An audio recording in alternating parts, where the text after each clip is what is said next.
¿Cuántos estuvieron en el culto de ayer? ¿Qué tal? ¿Les gustó? ¿No les gustó? Hoy hablan menos que ayer. ¿A cuánto les gustó el culto de ayer? Ah, muy bien. ¿Y el culto del domingo pasado? ¿Cuántos estuvieron en el culto del domingo pasado? ¿Les gustó? Muy bien. ¿Y el sábado anterior? ¿Cuántos estuvieron el sábado anterior? ¿Y les gustó? Muy bien. ¿Y el domingo, para no ir tan lejos, el domingo anterior? ¿Y les gustó? ¿A uno? ¿Les gustó? Bueno. Gloria al nombre de Jesús. ¿Cuántos quieren oír palabra de Dios? Hace un momento nosotros hemos cantado una alabanza que me llamó la atención por una frase que tiene, que dice que Él sanó mi cuerpo y Él tocó mi mente. ¿La recuerda? Sanó mi cuerpo, tocó mi mente. ¿Cuántos están seguros aquí que el Señor ha sanado sus cuerpos y ha tocado sus mentes? Levante su mano los que dicen, pastor, a mí el Señor sanó mi cuerpo y tocó mi mente. No son todos. Bueno. Para aquellos que dicen que el Señor sanó su cuerpo, tocó su mente, para ustedes el mensaje esta mañana. No estoy haciendo acepción de personas. Simplemente estoy creando un perfil porque el Señor tiene siempre un propósito para nosotros desde que nosotros despertamos, ni siquiera desde que llegamos a este lugar, sino que desde que nosotros despertamos y Dios nos permite nuevamente tener vida, Él tiene un plan y un propósito en nosotros para sus propósitos, para sus fines. Amén. Créeme que el mensaje esta mañana es un poco, es sencillo, es directo, pero a la vez tiene una cierta complejidad porque a Dios le gustan las cosas y le gusta hacerlas bien. Dice la palabra del Señor que el que comenzó en nosotros aquella obra, Él la perfeccionará, ¿sí? Él la perfeccionará, o sea, estamos en esa carrera de parte de Dios en la cual Él está con el fin de proporcionarnos día a día un estado de perfeccionamiento. No, como dice Pablo, no es que ya lo haya alcanzado, pero dice que constantemente yo estoy prosiguiendo el blanco hasta el día de ¿qué? Hasta el día en que nosotros estemos completamente con Él viviendo por la eternidad. Y en medio de todo ello, en el pensamiento de Dios, hay un propósito de esfuerzo continuo, de esfuerzo progresivo, que demanda de parte de su pueblo. Déjenme comenzar con una premisa. Yo tuve la oportunidad de muy joven trabajar en el área médica. No soy médico, no toco cuerpos, pero sí por mi profesión tuve la oportunidad de tocar en los equipos que tocan los cuerpos. Y tuve la oportunidad hace muchos años atrás de trabajar en el área quirúrgica y en medio de todo ello pude observar cosas que cuando estaba preparando esta palabra me vinieron a la mente. Y es que en la vida, nosotros que hemos podido tener cierta experiencia, todos, de poder observar cosas, hemos podido ver y a veces no comprendemos hasta qué punto es agradable ver que hasta cierto punto decimos que una persona que ya ha vivido su tiempo, que ya tiene sus años, pues normalmente su cuerpo va tornándose distinto, va teniendo fragilidad y va abordando ciertas dolencias que pues son parte misma de la naturaleza. Pero cuando estas dolencias tan sentidas y tan directas y tan complejas tocan a un niño, como que nos resulta un poco paradójico, ¿no? Como que no es tan comprensible ver que un niño en su etapa inicial puede estar sufriendo o adoleciendo de una enfermedad quizás terminal y que de alguna manera nosotros no somos capaces de entender. Y yo recuerdo que tuve la oportunidad de trabajar en el campo de la diálisis.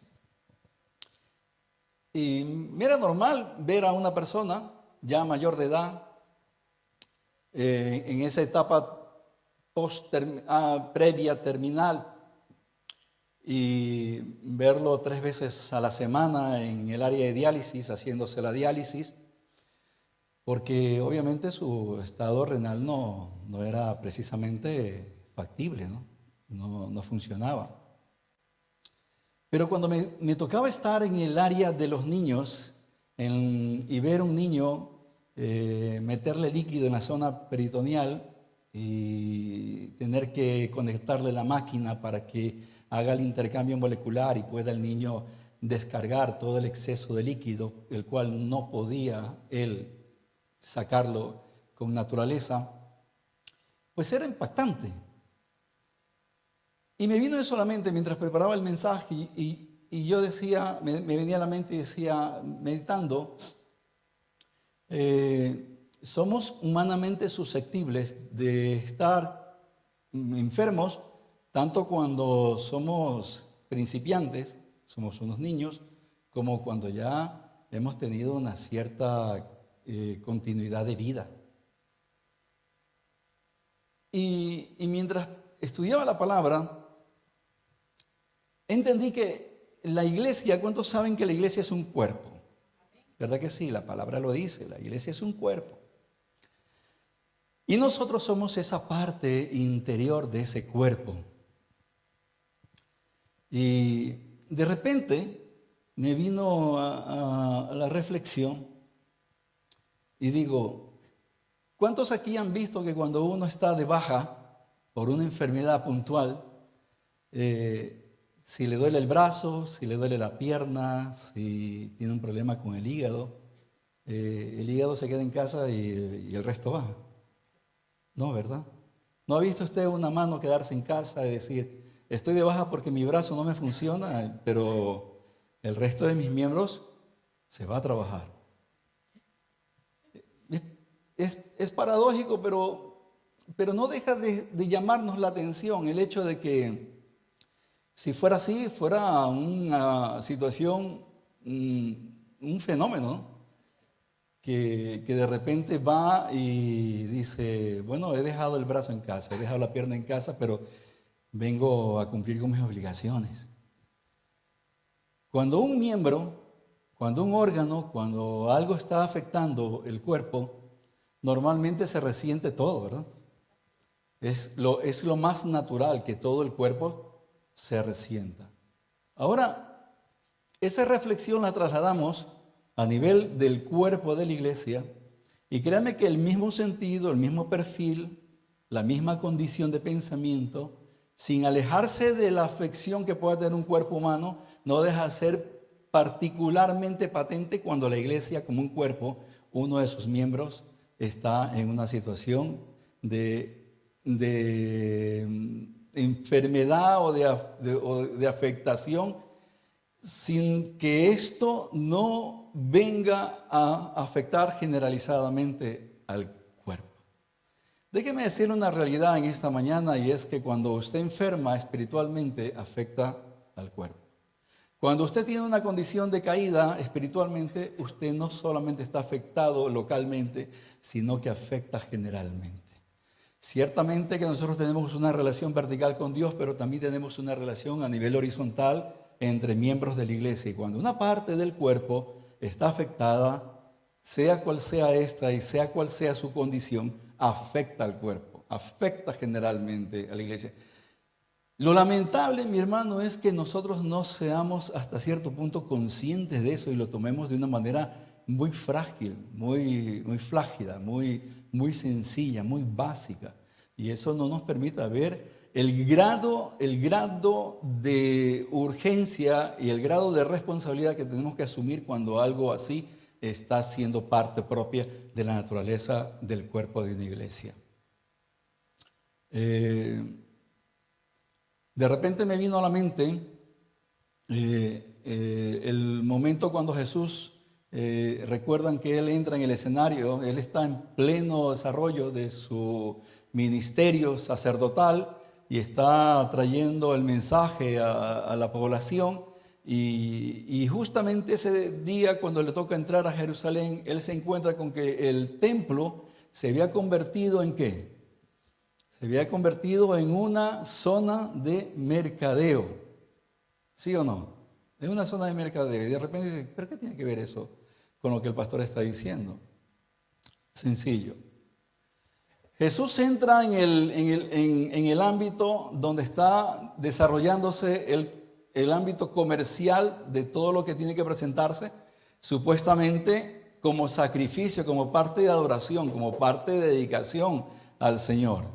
Y te encuentras con ese condicionamiento de que ya no hace falta que tú vengas preparándote, ya no hace falta que tú hayas pasado con tu animalito, con tu tórtola, con tu palomo, con tu flor de harina, con tu cebada, dedicándola y preparándola para el día que te toca ofrecerla, sino que dicen los sacerdotes y los comerciantes de ese ámbito, dicen, ya no es necesario, y lo fragilizan tanto el hecho de presentarse delante del Señor en el templo y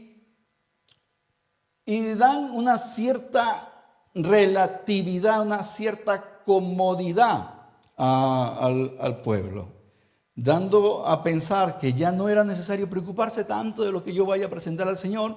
¿Por qué? Porque los sacerdotes me han enseñado que no es tan importante ser tan espiritual, tan dedicado, tan proligio, tan predecesor al hecho de que lo que tenga que presentar sea bueno o no sea bueno. ¿Por qué? Porque se ha levantado una nueva doctrina que tiene que ver con que en el templo ya estés, ya es suficiente. Vaya viendo por dónde voy. He empezado hablando de que la fragilidad de un cuerpo se debe a que una anomalía puede estar puntualmente afectando a una parte de sus miembros. Y me he ido al punto de lo que a Dios precisamente no le agradó, precisamente porque los conceptos que habían sido establecidos legalmente de parte de Dios no estaban siendo puestos por obra. Y hay un título que el Señor, yo creo que me dio, que es un interrogante: el culto que agrada a Dios. Yo empecé hablando, haciendo una pregunta que parecerá un poco jocosa: ¿a cuántos les agradó el culto de ayer? El de anteayer, el de la semana pasada, el de hace un mes. Y usted puede llegar a crear en su mente, de repente, que parece o da la impresión que quien se debe sentir bien en el culto es usted. Que quien se debe sentir agradado es usted. Que quien se debe ir de este lugar de una manera efusivamente dotada de bienestar, de un sentir novedoso que le permita a usted sentirse cómodo, sentirse bien, sentirse como si ha pasado algo en ese culto que me ha dejado efusivamente agradado. Y créame que el precepto o la perspectiva o el perfil bíblico y el perfil del pensamiento de parte de Dios no tiene nada que ver con eso. Nada.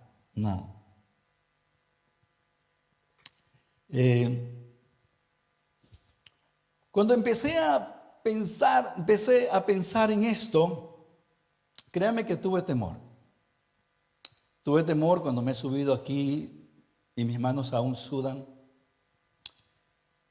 Y porque esta palabra me afecta en lo personal y me gustaría que le afecte a usted también en lo personal o le empiece a afectar.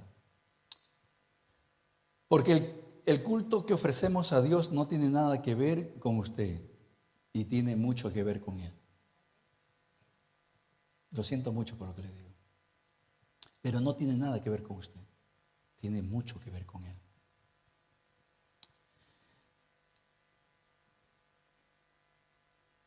En el libro de Éxodo, capítulos, no abra la Biblia, yo le fraseologeo un poco de manera contextual, pero en Levítico capítulo 7 empieza hablando Dios mismo acerca de, describiendo los sacrificios, cómo tienen que ser, describiendo las cosas que se deben presentar como sacrificio a Dios. Capítulo 8 empieza a hablar acerca del sacerdocio, empieza a describir quiénes serán las personas que lleven adelante la responsabilidad del sacerdocio, empieza a hablar de padres, habla de los hijos de Aarón y empieza a describir no solamente al sacerdote, sino que ya en el capítulo 9 empieza a describir también la vestimenta, el ofrecimiento y las características que deben tener todos estos ofrecimientos. Y déjeme decirle que el culto de ese tiempo con respecto al culto de este no ha cambiado en concepto ni en pensamiento, ni en perfil, no ha cambiado. Sigue siendo o sigue proveyendo o sigue estando enriquecido de todas esas características que tienen que ver con lo que agrada a Dios, no lo que agrada al hombre. Porque todo lo que tenía que al ser el sacerdote ahí demandaba mucho esfuerzo, el sacerdote. Pero también lo que tenía que hacer quien llevaba para ofrecer demandaba en mucho sentido también muchos esfuerzos. Y déjenme darle un sencillo ejemplo de lo que ahí se hacía. El pueblo que iba para ofrecer algo en sacrificio o en holocausto tenía que prepararlo en el caso de ofrecimiento de animales, tenía que estar, según dice la palabra, estar durante todo un año preparando aquello que iba a presentar delante del Señor. Era su responsabilidad. Déjeme decirle algo muy frío, escalofriante yo le llamaría. Y es el hecho de que la preocupación innata y exigida de parte de Dios en base a su ley era de que aquellos que iban a ofrecer tenían que tener la percepción de lo que tenían que ofrecer, tenía que ser algo cuidadosamente preparado para ser aceptado por Dios mismo. El sacerdote era un simple tramitador en ese momento. Para ofrecer era un simple tramitador. Ya voy a hablar de la responsabilidad de él, pero era un simple tramitador. Él tomaba aquel elemento que iba a ser ofrecido y él no tenía que estar preguntando si eso había sido preparado, si había sido cuidado, si previamente había tenido el cuidado que Dios había demandado en su ley, porque él estaba ahí simplemente para tomar aquello que ofrecían y presentarlo en el altar. El que ofrecía sí que tenía que tener la percepción evidentemente muy franqueada en su mente de que lo que ofrecía tenía que tener un sumo cuidado si quería que eso sea aceptado por el Señor. Déjeme decirle que ¿qué es el culto? ¿Qué es el culto? No que agrada a Dios. ¿Qué es el culto? ¿Qué es el culto? Pongo una coma ahí. ¿Qué es el culto? El culto antiguamente era un ofrecimiento. El culto, según el libro de la ley del Nuevo Testamento, el libro dice que el culto también no sigue o no ha cambiado, no deja de ser un ofrecimiento. ¿Ofrecimiento de qué era en el principio, según la ley? ¿Era un ofrecimiento de qué? de cuerpos, un ofrecimiento de cuerpos. En el tiempo neotestamentario, en el libro de la ley del Nuevo Testamento, no ha cambiado. Y dice también que sigue siendo el culto un ofrecimiento de cuerpos. Con una leve diferencia, que en el tiempo antiguo, el cuerpo que era presentado delante de Dios, preparado anteriormente, era pasado a manos del sacerdote, y el sacerdote lo que hacía con ese cuerpo era matarlo, desangrarlo y ofrecer esa sangre, esa carne, esa grasa, ofrecerlo a Dios. Ofrecerlo a Dios. Vuelvo a recapitular lo que encontró Jesús. Lo que encontró Jesús cuando Él fue al templo. Dice que Él encontró ¿qué cosa? Encontró mercaderes, mesas de cambio, gente que no estaba preocupado por lo espiritual. Estaba preocupado ¿por qué? Por lo material. Estaba preocupado por lo material. Y para quedar bien con el pueblo, y hacerlo sentir cómodo, hacerlo sentir agradado, para que llegue, parece ser, más a un viaje de vacanzas, le facilitaba las cosas. Y le decía, no hace falta que tú traigas el animalito, ya lo tenemos aquí. El sacerdocio de ese tiempo y los mercaderes, que habitualmente eran parte precisamente de aquellos que tenían la responsabilidad de velar por la espiritualidad del pueblo, pervertieron completamente el sacrificio, pervertieron el holocausto, pervertieron la sana costumbre, pervertieron lo que en la ley había sido descrito y lo describieron como algo que no tenía por qué abocar a que tú te sientas llamado a una altísima responsabilidad y a un temor perpetuo delante del Señor, para que tú cuides de aquello que va a ser presentado delante del Señor. ¿Pasa lo mismo en nuestro tiempo? ¿Qué cree usted?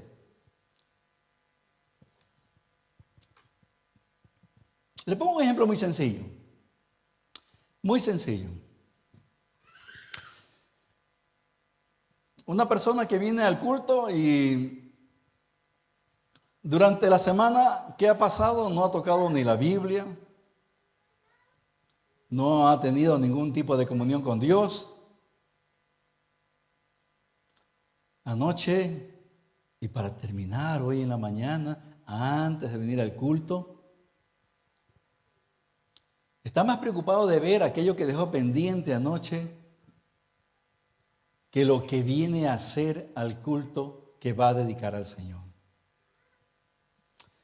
Sabe que hay una acción lamentable en nuestros tiempos, y es el hecho de que los responsables de este tiempo, los responsables de la obra, los responsables de llamar la atención al culto y hacer ver que el culto no es algo frágil, que el culto es una acción completamente dedicada a Dios y es para agradarle a Él, y tiene que contar con todos aquellos requerimientos que Dios mismo estableció, que tienen que ser santos y agradables a Dios, lo han fragilizado tanto que da la impresión que no importa cómo te presentes al culto, no importa cómo estés, no importa lo que hagas, con tal de que cantes y que te sientas bien y que el ambiente en que el culto se desarrolla no tenga ninguna anomalía, para que nadie se vaya de aquí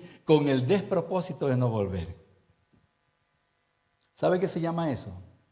Se llama un símil de lo que había en los tiempos de Jesús.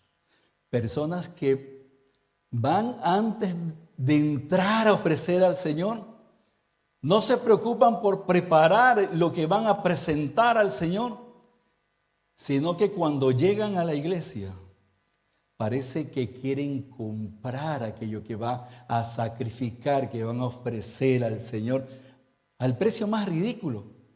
¿Sabe cuál es el precio más ridículo? Y me va a disculpar lo que voy a decir.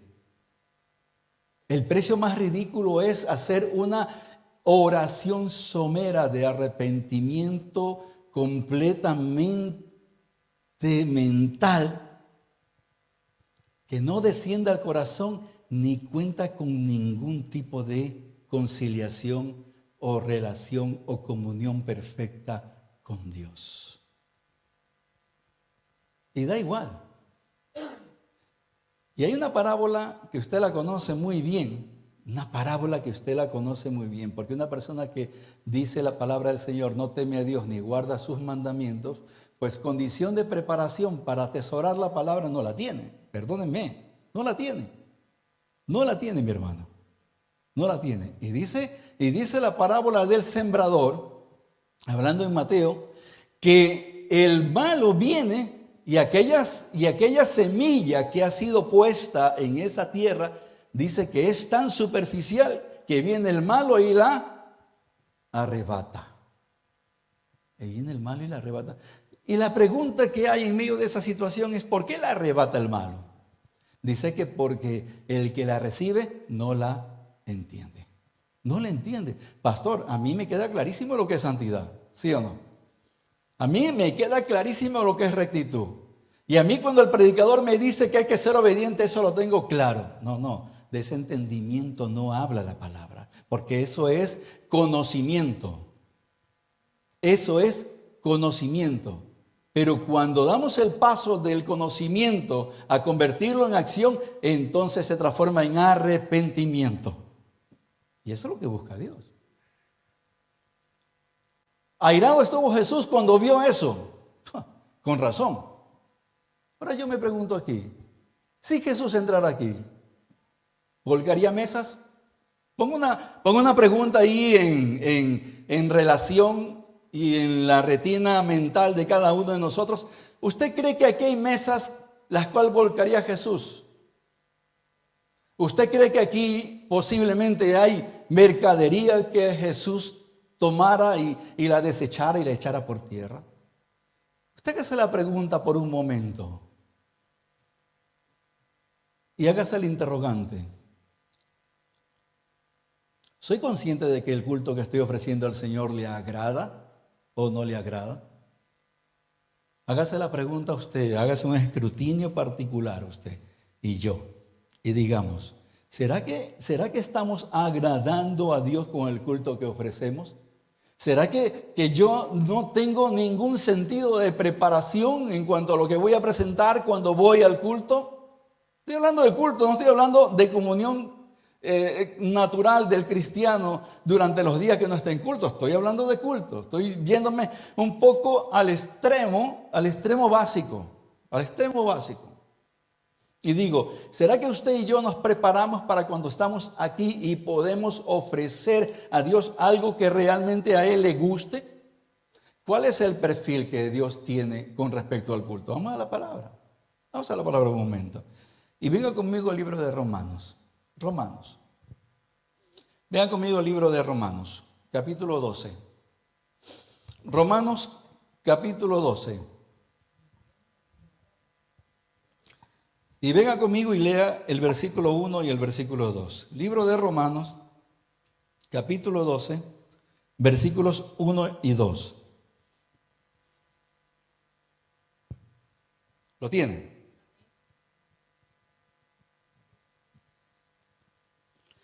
Dice la palabra del Señor, hablando Pablo a esta congregación, y le dice: por el amor entrañable, voy a leer mi versión, ahí está la otra versión, pero voy a leer mi versión. Dice, por el amor entrañable de Dios, dice, os lo pido. Hace una rogativa Pablo. Por el amor entrañable de Dios os lo pido. Y dice, hermanos, presentaos a vosotros mismos, ¿cómo qué? Ofrenda. Hemos dicho que en el Antiguo Testamento ¿Qué venía a presentarse al sacrificio? Una ofrenda, cualquier ofrenda. Entonces, yo vengo a presentarme como qué, según lo que dice Pablo, el pensamiento de yo vengo a presentarme, yo soy la ofrenda. Dice, hermanos, presentaos a vosotros mismos como una ofrenda. ¿Como una ofrenda qué? Una ofrenda viva. Una ofrenda viva. Salvo el caso cuando aquí tengamos que velar a alguien, aquí no, quizás es una sala de velación, no sé cuándo empecemos, no sé cuándo nos toque, pero salvo el caso ahí terminará de ofrendar aquel candidato. Pero mientras, dice Pablo, han quedado viendo así, ¿cómo es eso? No, pastores. Por el amor entrañable de Dios os lo pido, hermanos, presentaos a vosotros mismos como ofrenda. Y ofrenda viva. ¿Qué más? Ofrenda santa. ¿Sí? Ofrenda santa. Y ofrenda que sea agradable ¿a quién? A Dios, ¿vale? A Dios. Ese dice mi versión, ese debe ser vuestro auténtico. ¿Qué cosa? Culto. Me quiero quedar por un momento ahí. Ese tiene que ser vuestro auténtico culto. ¿Qué cosa? Ofrecerte. Ofrecerte. ¿Cómo qué? Como ofrenda. Ahora, espera. Vámonos al Antiguo Testamento. ¿Cómo tiene que ser la ofrenda? Preparada por un mercader, por un vendedor, por un sacrílego que no considerando la santidad de la ofrenda, dice, no te preocupes, mi hermano, quédate viendo hasta tarde la televisión, la serie de último momento y ya mañana si te da sueño, antes de venir al culto la vas viendo en el camino hasta que llegues a la iglesia. ¿Preparado estará esa persona que tiene su mente y su corazón lleno de lo que ofrece el mundo? ¿Está siendo auténtico? ¿Está siendo transparente, real, verdadero? ¿Está entendiendo o el diablo le ha robado la buena semilla? Digámonos a nosotros mismos. Empiece ya a meditar en la palabra y empiece a hablar con el Señor y decirle, Señor, no voy a levantar mi mano físicamente, pero mi corazoncito está bien levantado diciendo, Señor, yo soy el que no preparo nada para ti. Yo soy el mercader, yo soy el sacrílego, porque hay una palabra enfática acerca del pueblo de Dios y el concepto o el perfil que tiene el pueblo de Dios delante de Dios. ¿Qué tiene que ser? Dice, tiene que ser ofrenda. Y no alejándonos y haciendo vinculativo el mandamiento apostólico, dice, tú eres ofrenda. Yo soy ofrenda. Nosotros somos ofrenda. Y si yo no me preparo, soy el efecto de ira de parte de Dios. ¿Sí o no? ¿Lo está entendiendo? Provoco ira. Provoco desagrado, enojo. Dice más aquí. Si somos nosotros la ofrenda, y esa ofrenda dice, tiene que ser, ¿qué cosa? Viva. Oiga, aquí la palabra viva en el original no estimula un pensamiento de que usted esté respirando, usted esté exhalando, inhalando y exhalando. No, mi hermano, no, mi hermano, no. Porque el concepto puntual y profundo de la expresión del agiógrafo que escribe esta palabra tiene que ver con que está siendo usted consciente de lo que está escuchando. Porque el único al que yo le puedo gritar, llorar, golpear, intentar levantarlo y no levantarse y no reaccionar, ¿quién es? Un muerto. Un muerto. Pero usted y yo estamos vivos. Por tanto, la corresponsabilidad apostólica que está haciendo el apóstol Pablo cuando escribe esta carta a los romanos, está aduciendo que usted está siendo consciente de lo que está recibiendo. El sábado anterior, el domingo anterior, el miércoles, el domingo post anterior, el sábado anterior a este día y esta mañana. De usted y de mí está hablando el apóstol. Y está diciendo en relación, porque lo que está viendo, lo que está haciendo aquí, él es considerando lo que se hacía antiguamente. Considerando lo que venía la persona previamente preparando para presentar en el ofrecimiento a Dios. Y dice la palabra, tenía que ser preparado. Tenía que ser preparado ¿para qué? Para que usted sea auténtico. El culto no es para usted, mi hermano. El culto es para el Señor. Y esos amenes que pongan las barbas a remojar, como he puesto yo la mía.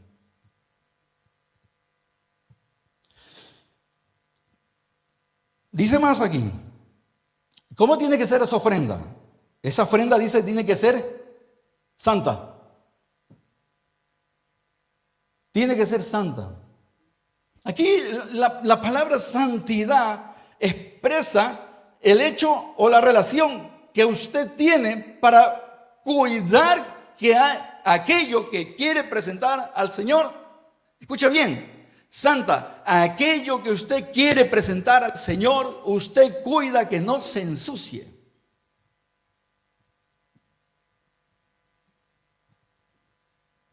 Hay cosas que usted puede ver, oír, tocar, que ensucien la ofrenda, ¿sí o no? Entonces estoy hablando a vivos.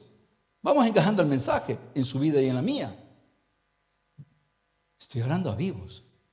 Santo, que el que dice estar vivo y dice ser parte del cuerpo de Cristo, previamente como en la antigüedad, cuida que aquello que va a ofrecer al Señor no se ensucie. ¿Y qué es lo que usted va a ofrecer al Señor? ¿Qué es lo que usted va a ofrecer al Señor? Su linda voz, sus preciosas lágrimas, su levantar la voz en el momento que quiere orar y parece que quiere dar miedo. Su cambio de postura. No, mi hermano. Es todo suyo. Todo usted. Todo su ser. Usted le ofrenda. Previamente tenemos que hacer según el culto que agrada a Dios y según el concepto de santidad que establece aquí Pablo a los romanos, es que no se ensucie. Pastor, yo no puedo ser, no soy nada santo. Claro que sí, Dios lo entiende, yo lo entiendo, lo entendemos así. Pero si yo voy a presentarme como ofrenda al Señor, dice la palabra que debo evitar que lo que voy a presentar se ensucie. Pero si usted está entendiéndolo, usted ya vaya tomando nota en ese folio de su retina mental y vaya ahí subrayando. Primer apéndice, no estoy preparando la ofrenda. Segundo apéndice, no estoy cuidando de que esa ofrenda se guarde de no ensuciarse. Si usted se lleva esas cositas que voy a parafrasear, y usted las considera y se las lleva y trabaja con ello, va a pasar algo distinto. Ya se lo voy a decir ¿Qué más dice aquí Romanos 12? Presentaos a vosotros mismos como ofrenda viva.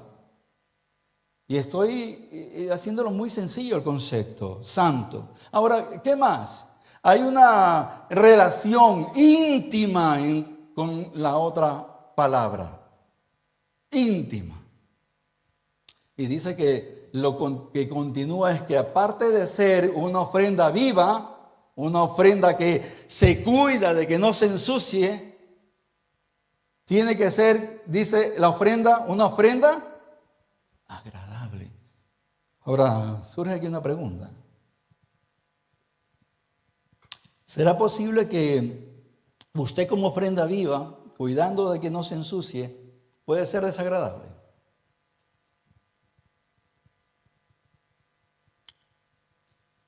¿Cuántos creen que de repente, pastor, yo vengo al culto y me preparo y me cuido porque quiero tener mi mente libre de todo pensamiento extraño para poderlo dedicar al Señor?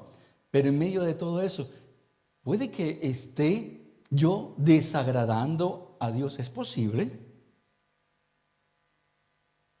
Hable sin miedo. ¿Es posible? Sí, mi hermano. Sí. Mire, el miércoles yo recibí una gran enseñanza en casa el jueves, en casa de Bendición de Barcelona.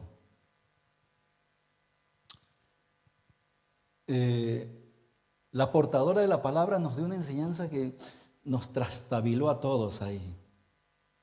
Porque ella habló de esa relación que hay entre lo que yo creo ser y lo que creo que son los demás.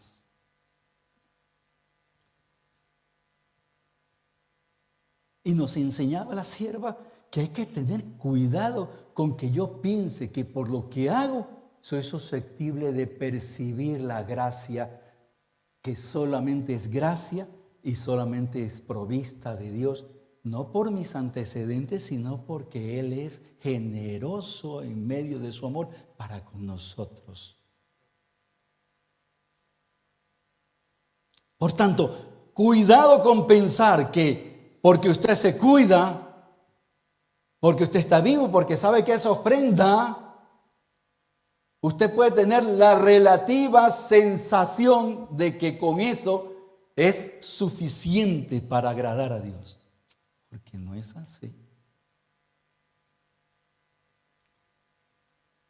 No es así. Por el amor entrañable, dice Pablo, y repito, de Dios, os lo pido. Os lo pido. Hermanos, presentaos a vosotros mismos como ofrenda que respira, como ofrenda que se cuida antes de presentarse y como ofrenda que no cree que por lo que ha hecho ya es agradable.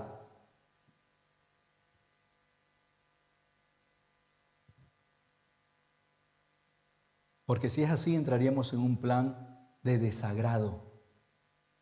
Y nos caemos del interrogante del culto que agrada a Dios. ¿Por qué? Porque según la palabra dice, después de agradable a Dios, ese compendio dice que es parte de lo que realmente es un auténtico culto ofrecido a Dios. 3 cositas, sencillas, ¿verdad? Sencillas. Pero a la vez demandantes completamente de un grandísimo esfuerzo. ¿Por qué? Porque según el Antiguo Testamento, aquellos que iban llevando el animalito que iban a ofrecer, tenía que ser durante un año cuidado, muy bien cuidado, evitando que no se rompa nada, evitando que no se ensucie, porque el día que tenga que presentarlo al Señor, sea eso vivo, santo y agradable. Vivo, santo y agradable. Por tanto, la demanda que está ahí de parte de Dios es que no solamente sea el único responsable aquel que va a presentar, sino también aquel que lo va a presentar de parte de quien se preparó para ofrecer. ¿Quién se preparó para ofrecer? Déjeme decirle una gravísima realidad que está habiendo en nuestro tiempo y de lo cual tenemos que cuidarnos muy prolijamente. Es que la iglesia no adopte aquello que el mundo ofrece. No adopte aquello que el mundo ofrece. Versículo 2 dice del capítulo 12 de Romanos: no os amoldéis a los criterios de este mundo. Al contrario, dejaos, como dice el corito, dejaos que Dios toque, ¿qué cosa? Que toque nuestra mente. Dice, dejaos transformar, dejaos renovar vuestro interior de tal manera que sepáis, ¿qué cosa? Sepáis apreciar, dice mi versión, apreciar lo que tú quieres, lo que Dios quiere. O sea, ¿qué está diciendo aquí el apóstol? Está diciendo, iglesia, tú tienes que venir al culto pensando no en cómo quieres tú sentirte, sino cómo quieres hacer sentir a Dios. Porque tú te puedes estar convirtiendo en un mercader como los del tiempo de Jesús, cuando fue y dio látigo a las mesas y a los mercaderes. Porque no te preocupaste o no nos preocupamos por prepararnos, no nos preocupamos por no ensuciarlo y no nos preocupamos en medio de ello de que todo aquello que podemos hacer es insuficiente para agradar a Dios. ¿Ha entendido eso? Insuficiente para agradar a Dios. Eres insuficiente para agradar a Dios, aun cuando te cuides. Eres insuficiente para agradar a Dios, aun cuando tú estés consciente de que la palabra no dejas que el enemigo te la arrebate. Aún así eres inconsciente. Mucho más si tú te vas de aquí y esa palabra es arrebatada. Y luego vienes dándote golpes de pecho pensando que eres capaz de agradar a Dios. Porque cantas, porque lloras, porque gimes en el culto. No, mi hermano. No, mi hermano. Acuérdate de que Dios tiene una naturaleza y es que Él es omnisciente. Él es omnisciente.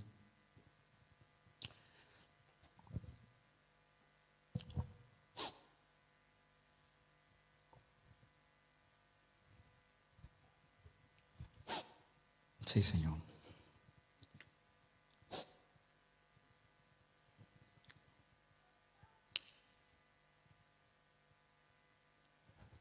Ponte de pie, por favor.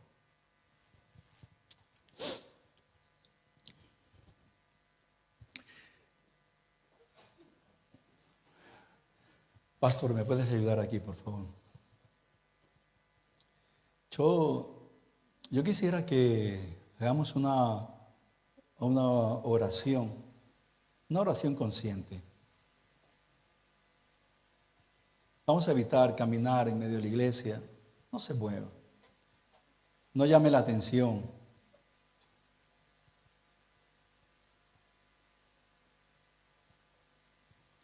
Me gustaría que hagamos una oración de... ¿Cuántos han entendido el mensaje? Es el 50% de la palabra que traía hasta hoy. No quiero irme al otro campo que me toca, y es hablar del sacerdocio, porque eso también, cuando voy a hablar del sacerdocio no implica a los responsables, nos vuelve a implicar a todos. Pero eso lo vamos a dejar para otra ocasión. Pero me gustaría que usted y yo hagamos una oración delante del Señor. Usted está entendido el mensaje esta mañana.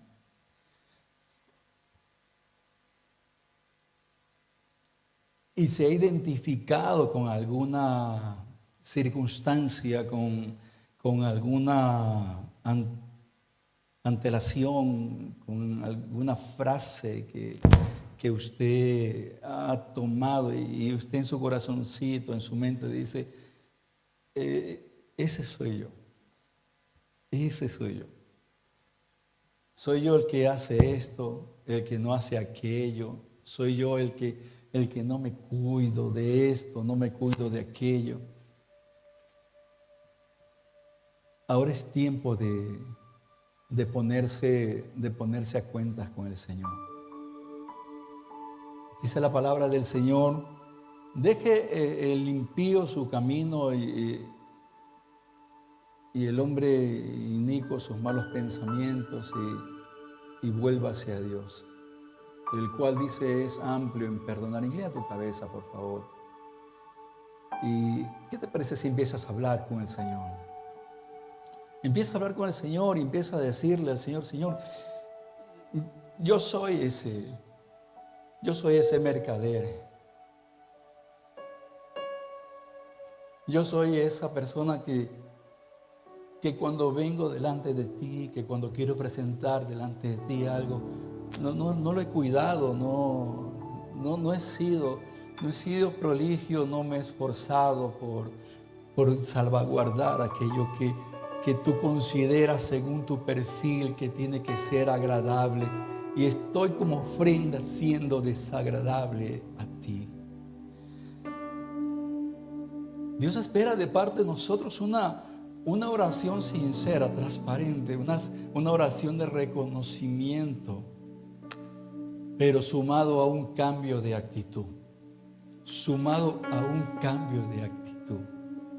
Si la actitud no cambia, miren, apenas usted salga de este lugar, el enemigo va a venir y va a arrebatar esa semilla, porque usted no hace conciencia fiel de que aquello que va presentando al Señor no es auténtico, no es veraz, no es agradable al Señor.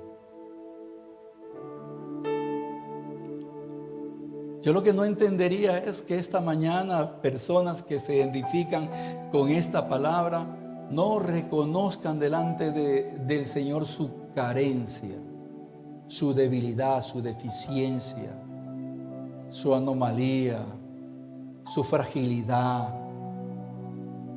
su debilidad. Mire, hay vidas que son conscientes, pero bregan con su problema y se vuelven a llevar su carga. ¿Sabe lo decepcionante de esta situación? Es que no solamente están afectando focalizadamente, sino que están afectando generalizadamente a todo un cuerpo. Y si no vamos arreglando estas cosas personales,